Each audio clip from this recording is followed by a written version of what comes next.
स्वागत है आपका हमारे एक नए वीडियो में। आज हम देखेंगे लेसन प्लान कैसे बनाते हैं। जीव विज्ञान का लेसन प्लान हम बनाएंगे।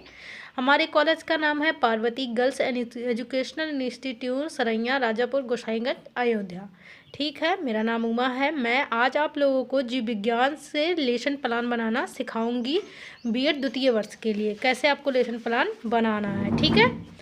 तो ठीक है, चलिए हम स्टार्ट करते हैं। पहले हम लोग लेसन प्लान लिखते हैं, कौन सा आपका लेसन प्लान है। तो मेरा लेसन प्लान 1 है। और पहले इसके बाद हम विद्यालय का नाम लिखते हैं, यानी संस्था का नाम जिस स्कूल में आप पढ़ाती हैं, और छात्रा अध्यापिका का नाम लिखेंगे। इसके बाद ये कॉलम बनाएंगे, दिनांक लिखेंगे, कक्षा लिखेंगे, वर्ग लिखेंगे, विज्ञान मतलब सब्जेक्ट लिखेंगे, उपविषय लिखेंगे, चक्र लिखेंगे, अवधि लिखेंगे, ठीक है। इसके बाद प्रकरण डालेंगे, प्रकरण हेडिंग डालेंगे, लेकिन प्रकरण अभी आप लिखेंगे नहीं। इसके बाद समान उद्देश्य लिखेंगे। समान उद्देश्य का क्या होता है बच्चों में? छात्रों में विज्ञान विषय के प्रति रुचि उत्पन्न करना, छात्रों में वैज्ञानिक दृष्टिकोण का विकास करना। और तीसरा पॉइंट है छात्रों में चिंतन शक्ति एवं तर्क शक्ति का विकास करना। और चौथा है छात्रों को वैज्ञानिक प्रशिक्षण प्रदान करना। और छठवां है छात्रों को विज्ञान की उपयोगिता के विषय में जानकारी प्रदान करना, ठीक है। अब हम विशिष्ट उद्देश्य देखेंगे। विशिष्ट उद्देश्य में क्या लिखेंगे? छात्रों को पौधे के विभिन्न भागों का ज्ञान कराना। मतलब अगर छात्र पढ़ेंगे तभी तो उनको ज्ञान होगा, इसका मुख्य उद्देश्य यही था। दूसरा पॉइंट क्या है? छात्रों को विज्ञान के महत्व के बारे, पौधे के महत्व के बारे में बताना। और तीसरा है छात्रों को विभिन्न प्रकार के पौधे से परिचित हो सकेंगे, मतलब छात्र विभिन्न प्रकार के पौधों से परिचित हो सकेंगे। और छठवां है दैनिक जीवन को पौधों के उपयोगिता को समझ सकेंगे। सहायक सामग्री क्या लगेगी आपको जो आप पढ़ाएंगे? चाक, डस्टर और लपेट, सैंपट और संकेतक पाठ से संबंधित चार्ट। पूर्व ज्ञान क्या है? छात्र पेड़ पौधे की सामान्य जानकारी रखते हैं, ठीक है। अब हम उनसे पूछेंगे कैसे वो क्वेश्चन आपको बताते हैं। देखिए प्रस्तावना प्रश्न कैसे निकाला जाता है। प्रस्तावना प्रश्न डालेंगे एक ऊपर, इसके बाद कॉलम बनाएंगे। एक तरफ लिखेंगे छात्रा अध्यापिका कथन, दूसरी तरफ लिखेंगे छात्र छात्रा क्रिया, ठीक है। इसके बाद छात्रा अध्यापिका क्वेश्चन पूछेगी बच्चों से, मनुष्य को जीवित रहने के लिए क्या क्या आवश्यक है। तो बच्चे बताएंगे जल, वायु, भोजन आदि। दूसरा क्वेश्चन उसी से पूछेंगी, उसी से रिलेटेड होना चाहिए प्रस्तावना प्रश्न का जो प्रश्न है। वायु, ऑक्सीजन, यानी जो वायु है ऑक्सीजन मनुष्य को कहाँ से प्राप्त होता है। तो बच्चे बताएंगे पेड़ पौधे से। तो फिर टीचर पूछेंगी छात्रों पौधे से हमें क्या क्या प्राप्त होता है। तो बच्चे बताएंगे फल, फूल, पत्तियां, लकड़ी इत्यादि।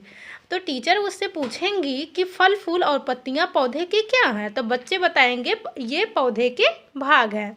इसके बाद छात्रा अध्यापिका क्वेश्चन पूछेंगी बच्चों से, छात्रों पौधे के भागों को विस्तार से समझाइए। तो ये कठिन हो गया उनके लिए, तो ये क्या होगा? मौन हो जाएंगे बच्चे, समस्यात्मक हो जाएगा ये प्रश्न। इसके बाद हम लोग यहाँ पे प्रकरण डालेंगे पौधे के भाग। इसके बाद पौधे के भाग डालेंगे। इसके बाद हम उद्देश्य कथन में लिखेंगे छात्रों आज हम लोग पौधे के विभिन्न भागों का विस्तार पूर्वक अध्ययन करेंगे, ठीक है। इसके बाद प्रस्तुतिकरण बनाएंगे, जिसमें एक तरफ शिक्षण बिंदु डालेंगे, दूसरी तरफ छात्रा अध्यापिका कथन, छात्र छात्रा क्रिया और श्यामपटकार, ठीक है। अब हम शिक्षण बिंदु में लिखेंगे पौधे के भाग। पौधे के भाग को हमको पढ़ना था ना, तो हम लोग यही लिखेंगे पौधे के भाग। तो छात्रा अध्यापिका क्या करेंगी? पहले बच्चों को बताएंगी क्या होता है। अक्सर हम जगह जगह पर पौधे को देखते हैं, पौधा देखते हैं। जब कभी भी हमारी नज़र पौधे पर जाती है तो आमतौर हम उसके फूल को देखते हैं। बहुत कम लोग ऐसे होंगे जो पौधे की खूबसूरती के अलावा अन्य भागों पर ध्यान देते होंगे। ये बच्चों को सिर्फ उनकी तरफ आकर्षित करने के लिए है कि बच्चे कम से कम ध्यान से सुने। तो छात्र छात्रा के क्या कलम में क्या लिखेंगे? छात्र अध्ययन पूर्वक सुनेंगे, ठीक है। और श्यामपट में हम लोग लिख देंगे पौधे, हम लोग जो पढ़ा रहे हैं पौधे के मुख्य भाग, जड़, तना, पत्ती, फूल व बीज, ठीक है। अब दूसरा पॉइंट हम पढ़ेंगे पौधे में जड़। जड़ क्या होता है बच्चों से हम लोग बताएंगे। जड़ पौधे का भूमिगत हिस्सा होता है जड़ मिट्टी से पानी और खनिजों को अवशोषित करता है, जो पौधे के ऊपरी भाग तक पहुंचाता है। छात्र क्या करेंगे, इसे ध्यानपूर्वक सुनेंगे और समझेंगे। ठीक है, अब इसके बाद हम तना के बारे में बताएंगे। तना क्या होता है? तना जमीन के ऊपर पौधे का हिस्सा होता है। तना पौधे को नालसाजी प्रणाली की तरह कार्य करते हैं। जड़ से पानी तथा पोषक तत्वों को संचार और पत्तियों से अन्य पौधे के भागों में ग्लूकोज के रूप में भोजन प्रदान करना इनका काम होता है। ठीक है, हम इसमें लिख लेंगे श्यामपटकार में। श्यामपटकार में क्या लिखेंगे? तना, पत्ती और पौधे। तना जो होता है पत्ती व पोषक तत्वों का संचार करता है। इसके बाद अगला पॉइंट देखिए क्या लिखेंगे, क्या पढ़ाएंगे हम? पत्ता। पत्ता यानी पत्तियां क्या होती हैं, बच्चे ध्यानपूर्वक सुनेंगे, उसमें लिखेंगे। तो छात्राध्यापिका क्या बताएंगी, सुनो।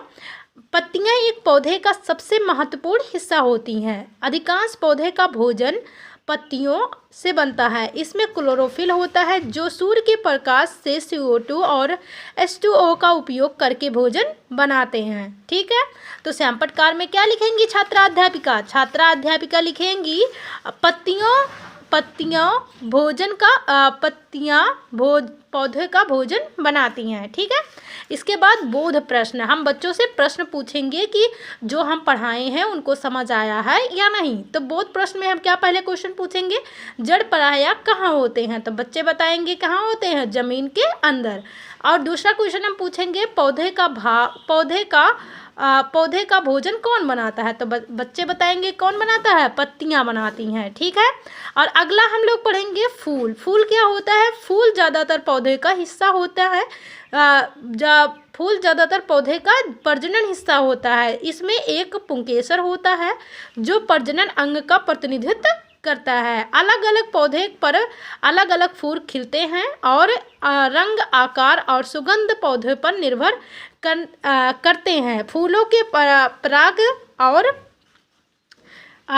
पराग और अंडे होते हैं जो निषेचन के बाद फल बनते हैं। ठीक है, और छठवां देखिए क्या हम लोग पढ़ेंगे, फल। फल क्या होता है, बच्चों में बताएंगे फल क्या होता है। फल फूल वाले पौधे की मुख्य विशेषता, फल वे साधन है जिनके द्वारा पौधे का प्रसार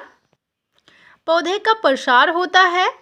यह सेब की तरह मांसल और अखरोट की तरह कठोर और फल की संरचना में विभिन्नता काफ़ी हद तक उनके बीज पर निर्भर करती है। छात्र क्या करेंगे, ध्यानपूर्वक सुनेंगे और श्यामपटकार में आप लिखेंगे फल वो साधन है जिससे बीजों का प्रसार होता है। इसके बाद हम लोग पढ़ेंगे बीज, यानी बच्चों को छात्राध्यापिका बीज के बारे में बताएंगी। बीज पौधे का एक छोटा सा हिस्सा होता है जिससे एक नया पौधा उगता है।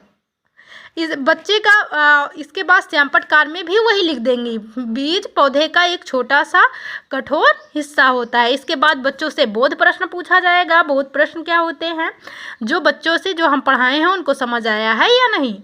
फूल का मुख्य कार्य क्या होता है? तो बच्चे बताएंगे प्रजनन करना। और दूसरा क्वेश्चन पूछेंगी छात्राध्यापिका, फूलों के आकार में भिन्नता किस पर निर्भर करती है? उनके बीजों पर। इसके बाद पुनरावृत्ति प्रश्न पूछेंगे, पौधे के मुख्य भाग कौन कौन से हैं। दूसरा पूछेंगे जड़ का मुख्य कार्य क्या है। इसके बाद मूल्यांकन प्रश्न, तने का क्या कार्य है, फूल और पौधे में भिन्नता की मुख्य वजह क्या है, गृहकार देंगे। पौधों के भागों का सचित्र वर्णन कीजिए। इसके बाद आलोचना व सुझाव लिखेंगे। एक तरफ लिखेंगे हस्ताक्षर सहपाठी पर्यवेक्षक और दूसरी तरफ लिखेंगे हस्ताक्षर अध्यापक पर्यवेक्षक। ठीक है, वीडियो कैसी लगी कमेंट सेक्शन में ज़रूर बताएं। तब तक के लिए धन्यवाद।